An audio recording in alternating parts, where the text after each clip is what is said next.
Trade deadline week is here, and it is time for the Nationals to finally trade away closer Kyle Finnegan, and it's going to happen.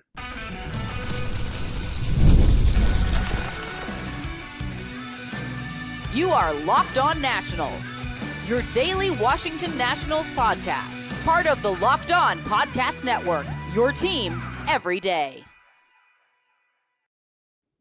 And thank you all for making Locked On Nationals your first listen every single day, as we are free and available wherever you get your podcasts. And yes, we are part of the Locked On Podcast Network, where it's your team every single day. And later on in today's program, we will have a discussion surrounding Amed Rosario. The Nationals did trade him away to the New York Yankees this weekend, and the Nationals actually did really well in their return. So we'll talk about Clayton Beeter, the Yanks' number 20 prospect, and also a DSL prospect, Browm Martinez. We'll have that discussion later on in the show today. But in the second segment, which teams make the most sense to trade for Kyle Finnegan? And hint, there's a good amount of them. But why are the Nationals going to trade Kyle Finnegan? Well, it's simple as this: the time has now come for it. But today's episode is brought to you by Monarch Money. Take control of your finances with Monarch Money and use code LOCKEDONMLB at monarchmoney.com for 50% off your first year. So the 33-year-old closer who has been here in DC since 2020, he is going to be on the move now. The rumor mill is flying surrounding Kyle Finnegan, and the Nationals have to trade him right now. Like, now is the time to trade away Kyle Finnegan. We have punted on this the last two deadlines. In my opinion, it should have happened last year, but I think that in their minds, they believe that they could compete in 2025, and everything has blown up since. Mike Rizzo is now out the door. Davey Martinez is now no longer with the organization, and the Nationals have a 33-year-old closer in his prime with not a lot of real track on his tires at this point, and you have to trade him away. But as per usual, Kyle Finnegan, right before the trade deadline, has kind of blown up. As far as July 10th, he had a 2.36 ERA. And now you look at his ERA, Kyle Finnegan's in the mid-4s. What happened? Well, I can tell you this much. In his last 5 appearances, he has given up 10 earned runs. He has walked 4 batters and only struck out 4 batters in that return as well. Kyle Finnegan, in my opinion, this is going to be one of those weird deadline scenarios here. What are teams going to value? Are they going to value the last 2+ years of Kyle Finnegan being a solid reliever, a solid closer? Or are they going to kind of look at his inconsistencies and kind of look at and kind of think to themselves, well, is this guy really going to be a closer for our team moving forward? He's got the good stuff. His fastball velocity, as far as closers go, is pretty good. It's in the 80th percentile. He can throw some heat every now and then, but still, with Finnegan at this point, the number one problem that he has had is his consistency. You never know when you're going to get the better version of Kyle Finnegan. And one thing is for sure, is do not ask this guy to pitch in multiple innings. It's not going to work out. Over the years with the Nationals, Kyle Finnegan has been named an all-star. At times, we thought he may have even been DFA'd here. But right now, with where Finnegan is this past month, I think it just kind of goes to show you what his national stint is like. It's inconsistent. I think that right now, with the deadline looming in just a few days, that's probably going to hold true. That is probably going to hold you back of what you think you could be getting for Finnegan. Because you look at the resume and you look at him being in amongst the leaders in saves over the past few seasons. You look at him being a pretty steady guy who does not get hurt and always goes out there and takes the ball every couple of days. That is of value to a team. But it's hard to ignore all the other negative parts to it. And if you look at a large sample size of Kyle Finnegan, I think that's really just what it shows. He has never been an elite closer. He will likely never be an elite closer either. He's a fine closer, but even then, some team might look at him and say, well, we're not going to ask him to close games. Maybe we'll just have this guy set up and pitch in the 8th inning. Maybe it's the 7th inning. And if our closer is either hurt, number one, or number two, just pitched the day before, we don't want to gas him out, Kyle Finnegan can come in and close the game. That's kind of the expectation for where I sit right now with Kyle Finnegan. There's a lot of different metrics that are out there that support Kyle Finnegan being a solid pitcher and a solid closer. But I think at the end of the day, when you look at it, he's only has 2 pitches.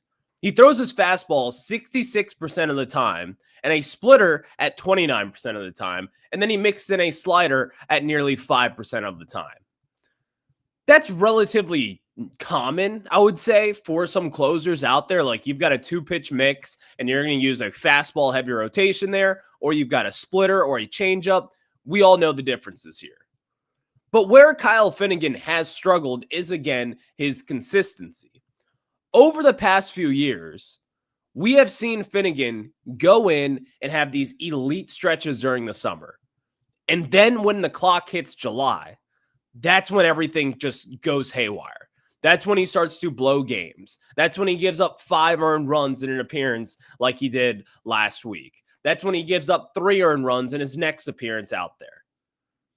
This is going to be used against Kyle Finnegan.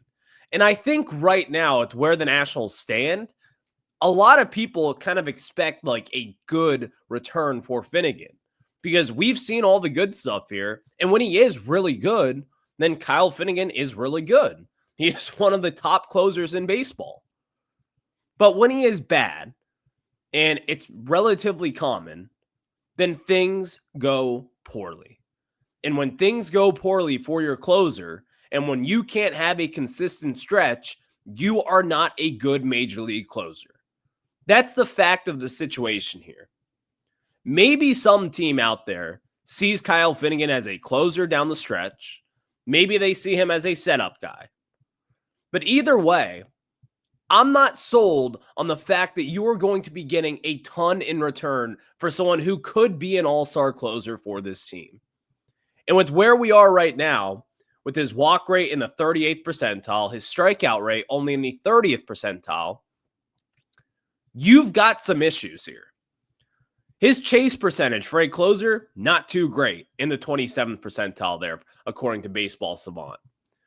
There are a lot of underlying issues here with this trade, in my opinion. And again, I'm not 100% convinced that the Nationals will do all too well. But as we do best here, I've put together a trade package. And again, there are some teams who will be interested in the former All-Star closer, Kyle Finnegan. And you're going to want to stay tuned to that because I've got a trade package coming up after this. Ever wish managing your money felt easier? Well, with Monarch Money, it can. Whether you're growing your savings or planning a big purchase, Monarch puts you in the driver's seat, and it's like having your own personal CFO, giving you full visibility and control over your finances. Monarch Money is more than a budgeting app. It's a complete financial command center, and you can track all your accounts, investments, and spending in one place. So in addition to managing your money, you're also building wealth. And one thing that I've noticed with Monarch Money is, again, I don't have to juggle multiple apps anymore to track my finances, to track my savings. I can do it all on Monarch Money. And of course, one thing that is big for me is my Roth IRAs, and I can track those as well with Monarch Money. And do you share finances with someone? Monarch has helped me stay in touch with those same goals for 2 different people, again, all on one app. So take control of your finances with Monarch Money and use code LOCKEDONMLB at monarchmoney.com for 50% off your first year. That's monarchmoney.com, code LOCKEDONMLB for half off your first year. Thank you all for making Locked On Nationals your first listen every single day, as we are free and available wherever you get your podcasts. And yes, check us out wherever you get your pods on YouTube, Apple, Spotify, and yes, just wherever you get your podcasts. Just look up Locked On Nationals and hit that subscriber button. Later on in the show today, again, we're going to talk about the Amed Rosario trade that's coming up in just a few minutes as he has been sent to the New York Yankees. And on tomorrow's show, we're going to get into Josh Bell and some other moves that could be happening for the Washington Nationals. But we start off discussing where Kyle Finnegan could land and teams that I have in mind. Any postseason team. Yes, you heard that right. Any postseason team out there is going to be a good spot for Kyle Finnegan. Number one, all postseason teams out there, you need a bullpen guy.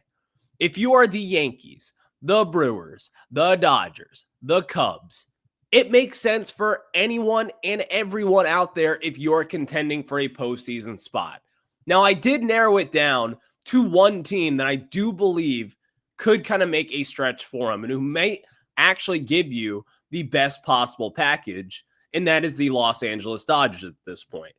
I think the Dodgers could be in big play right now for Kyle Finnegan. They have had a ton of injuries to the bullpen. They've had injuries to the starting rotation. They have injuries galore at this point in time. That's going to make them a very desperate team to get bullpen help in the door.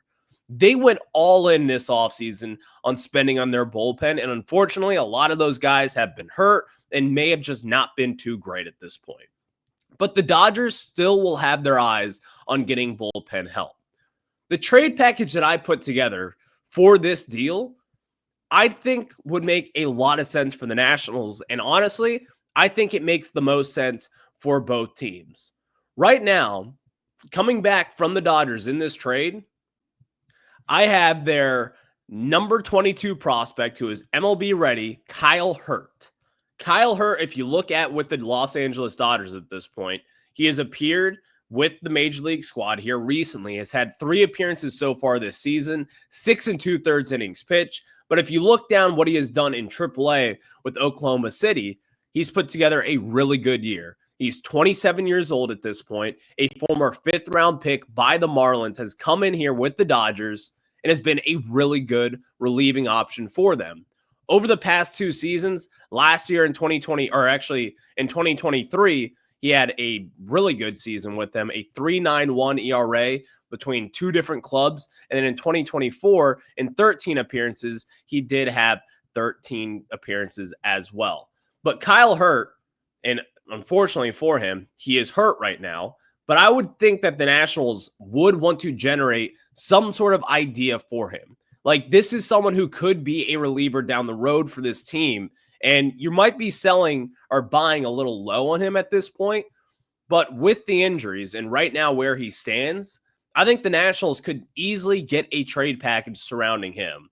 And if you look at his numbers, we don't really know what's going to happen post-injury with him. But I do believe that the Nationals could easily swing a trade for him. And you would not just get Kyle Hurt from the Dodgers. You'd also get someone maybe along the lines of like their 25th or 26th best prospect, like a Logan Wagner, their first baseman / third baseman, who has put together a really good season in high A. He was a 2022 6th-round pick by the Dodgers, and he's finally starting to put it together. A 50-grade hit tool, a 50-grade power tool, a really good arm over at third base, and someone who, again, plays both the corner infield positions. That is of value to a team with the Nationals, who, number one, need first base depth in their system, and also just need some bats, and need some bats that will be healthy moving forward. I really like this trade because, again, from the Dodgers' perspective of this, I think that this would be a great move for them. I think the Dodgers get a healthy arm, number one, someone who has always been healthy, and someone who can close, but also be your setup guy. But then also the obvious fact here with the Dodgers, they make pitching better. They have always been like this pitching lab team where they can throw in guys and make them really good. And they can kind of exploit some of the different things surrounding Kyle Finnegan. And I think that this would make a genius move for the LA Dodgers and also for the Washington Nationals. You kind of take a lottery ticket here, but it goes back to the conversation what we had earlier surrounding Finny. He's good, but he's inconsistent. That is going to ring true at this deadline. And the reason why the Nationals likely have not traded him the past few years is because they believe that they kind of hold a higher value to him than other teams surrounding the Major League Baseball. He's good, but again, the package will not be what you expect for a former All-Star closer. It's not going to be some big return from a top 10 prospect in a team system, especially coming from the Dodgers. But you can get back a decent return for this guy, and I fully anticipate the Nationals to take advantage of that at some point this deadline. And if it's not a team like the Dodgers, then I look at a team like the Milwaukee Brewers. Again, a team that is a really good prospect haven of sorts. And I think the Nationals would be in a great spot to try to make a move surrounding with the Brewers. And the Brewers, who are one of the best teams in baseball at this point, they also need back end of the bullpen help right now. And kind of where they stand, I think you'd be looking in their mid-20s range. And the package that I kind of put together was like a Casey Hunt, who's in Double-A right now for them, a 12th round pick in 2022 by the Pirates. And he hasn't really put together overwhelmingly good numbers this season. He has a 5.11 ERA and 17 starts in 75 2/3 innings pitched. But you could see a package surrounding Casey Hunt and maybe another guy like a Jose Anderson, who is their number 29 prospect, outfielder in low A, and again, only 18 years old. This is kind of the package that I expect in return. You are not going to get a overwhelmingly very good prospect in this deal. But these guys do have some power. And again, Jose Anderson in this scenario, 55 grade power bat. He can run well and play anywhere in the outfield, and he's a good overall prospect. He was signed with a $1.7 million deal, and I think that with the Nationals, this would kind of make sense for them. This is the kind of idea that you want. I would like to pair these prospects in return of guys who are semi-major league ready, who may be up by next season, then also had that second wave of prospects who might take 3 to 4 years, like a Jose Anderson. And if you get guys from good organizations, especially good development orgs like the Brewers, then I feel really good about where things stand with Kyle Finnegan. And I fully anticipate the Washington Nationals to do things just like that. Because, as we saw over the weekend, we saw what they just did with Amed Rosario. You get a major league ready arm, but you also take a lottery ticket with a kid who is in the DSL. So, with that in mind, let's talk about that, because Amed Rosario, he's going to the Bronx, and Clayton, Beeter, and Browm, Martinez, they're coming to the Washington Nationals, and I love this trade. But we'll talk about that after this. Today's episode is brought to you by Gameday Hue, and so is this hat that I am wearing for Nationals fans like me. This one hits the mark, and Gameday Hue makes clean, no logo gear with team-inspired colorways for every pro and college fan base, and it's all about letting your colors speak for you. No giant logos, just smart, versatile style that works on game day, on the course, or anywhere in between. And I love rocking it on the golf course because people know that I am repping my team, the Washington Nationals. I've got the red and I've got the white. It's their color scheme after all. And right now they have perfect gear for you out there, even if it's not just on the golf course, but maybe you're at the beach or at the pool or playing tennis. They've got the gear just for you. Right now, you can get 15% off with code MLB15 at GamedayHue.com. That's GamedayHue.com. The code even stacks on bundle deals, so now's the time to load up and let your colors talk, because colors speak louder than words. That's GamedayHue.com, code MLB15. And thank you all for making Locked On Nationals your first listen every single day, as we are free and available wherever you get your podcasts. And yes, we are the Locked On Nationals podcast. Again, look us up on YouTube and hit that subscriber button, please. Now let's talk about the Amed Rosario trade, because the Nationals, they are working the phones right now. I am expecting a fire sale. Trades could be popping off as we speak right now. So let's get into it here right now. The Nationals made their first move, sending Amed Rosario to the Yankees. And I'm not even just being a homer. the return here is incredible by the Nationals. They did an awesome job getting back a really, really good package, in my opinion, for a platoon player who the Nationals signed in spring training for a $2 million deal with Amed Rosario. What a return. So let's talk about it here. The Nationals get back the number 20 prospect with the Yankees, Clayton Beeter, and a DSL prospect, Browm Martinez, who is hitting over 400 right now in the DSL. And Clayton Beeter was a former pretty big prospect for the New York Yankees. So let's kind of dive into this move and kind of what we expect from this. Because, again, the Nationals fared really well in this deal. Looking at Beeter, he was the number 20 prospect with the New York Yankees, and now he's the number 20 prospect with the Washington Nationals as well. This is someone who I would fully anticipate him being in the majors pretty soon, pitching in high leverage situations. A 26-year-old former comp round pick back in 2020 by the Dodgers. This is a really solid move, in my opinion. If you look at what he has done these past few seasons, he has put together some really strong outings. And again, back in 2023, he was a full-on starter. He had 26 starts. He pitched 131 innings pitched at a 3.62 ERA. Last year was an injury-rattled season, but still put together in 12 appearances a 2.08 ERA. And in this season, amongst 4 different teams while he was rehabbing from injuries there early on in the season, he has a 3.65 ERA. And again, at the AAA level, had 1 appearance with a scoreless outing there. But I think that the Nationals and where we stand today, this is an awesome move to, again, number 1, build up this bullpen. And number 2, build up this farm system. You have 2 pairs of prospects here with this. And by the way, Clayton Beeter might be the headlining name, but I don't really think that he's going to be like this lottery ticket kind of guy. Like, I think Beeter will be a solid bullpen piece, or at least that's kind of his ceiling at this point in time. And again, Clayton Beeter is not some world-beaten, really good pitcher, but he has a very elite slider, and a lot of swings and misses come from that slider that we have seen over the years. And one of the notes that I read from a Yankees beat reporter is that, number 1, he's going to be mid-90s, that touches 99, but his slider is really what has kind of separated himself from the pack. An uprighty slider that can get a ton of swings and misses.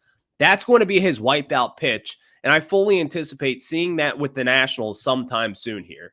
And, of course, it's a very effective pitch that he uses a good chunk of the time. I would expect him to use that pitch nearly 40% of the time out of the bullpen for the Nationals. And with where things are, with this Nats bullpen, you have to have some good results. And this guy is going to be locked up for quite some time, being only 26 years old, being a former Dodgers prospect, by the way, and a Yankees prospect, 2 really good organizations that you always want to see good talent come from.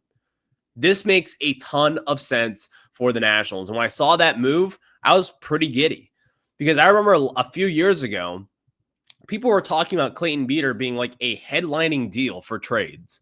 And now you get a 1-year kind of lottery ticket with Amed Rosario, and you flip them for Clayton Beeter, someone who could and has the ceiling to be a very good relief pitcher. And then also, you have your lottery ticket prospect with Browm Martinez. In 2 years from now, when he's in Fredericksburg, we may never even talk about him. But also, there's a chance that we are talking about him, and that we are talking about how Browm Martinez could be like the crown jewel from that trade package. Because it's happened time and time again. Back nearly a decade ago, and even then, a long time ago as well, the Dodgers, they had O'Neal Cruz and Yordan Alvarez.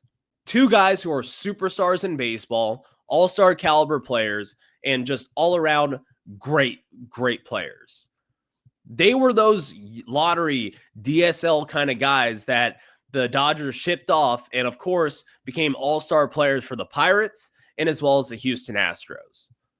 I'm not saying Browm Martinez is that, because, again, being only 17, 18 years old, you can never really project that kind of thing at this point. But the Dodgers certainly did not expect Yordan Alvarez to be the hitter that he is now. the Pirates and the Dodgers certainly did not expect O'Neal Cruz to be an all-star caliber player. But those guys, that's what they are now. So with these younger DSL prospects, it's exciting. It's really opening up Pandora's box. You don't know what you are going to get in return. The Nationals could easily find themselves someone who is a very good bat-to-ball skill kind of prospect with Browm Martinez, or maybe he's just one of those guys who flutters around and finds his way and sticks his way in the major league roster in a couple of years from now. But it's going to take some time, and you're not going to see this guy for quite some time. He's not in the Nats' top 30 prospects, but still, the early results have shown that he's got a little bit of pop. He's batting above 400 in the DSL, and this is an exciting prospect that, again, you can kind of sit there and wonder, will this be our version of Yordan Alvarez? Will this be our version of O'Neal Cruz? There's no way to know that for sure, but with where the Nationals stand today, you got to feel good about it.